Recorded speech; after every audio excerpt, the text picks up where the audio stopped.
This brings up another interesting question. Jesus is going to come back to judge. And it's only those whose name is written in the Lamb's Book of Life, which means that there are some people whose names are not written in the Lamb's Book of Life. A question that normally comes up at this point that I get asked by many people is, how is it then that we will be able to be happy in heaven knowing that we have loved ones who are not there with us? I think there's two things we have to understand. One is about happiness. What is happiness? The word has all kinds of uses, but I think the issue is that we have to make sure that whenever we're talking about happiness, we're not talking about what is normally really referred to, which is this superficial, temporary, fleeting, kind of feel-good sense of pleasure that comes and goes with changing circumstances. That's not what is promised in heaven. What is promised in heaven is fulfillment. That with all the sin and the selfishness and the pride and the confusion of our tainted, corrupt minds, that we're actually able to fulfill the role, the design, the purpose that God had given us. And in that, we find fulfillment. And you know what's interesting?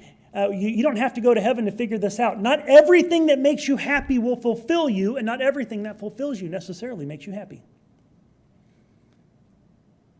We learn that in this world. People say, well, what about your loved ones? Because aren't you missing them?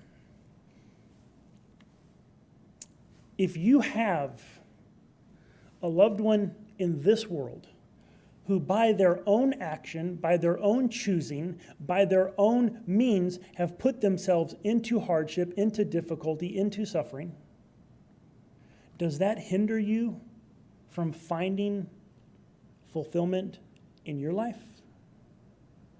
Oftentimes, if it does, we think that there's something wrong, we need to help you because you're allowing yourself to be dominated by something that shouldn't be. And if in this life we're able to find comfort and actually direct our lives towards some measure of satisfaction and fulfillment, while loved ones suffer in ways that they brought about themselves, how much more when we get to heaven, when we have perfect understanding and our perspective on issues are no longer tainted by the sin of selfishness and pride, will we all the more be able to see the way things are and pursue fulfillment.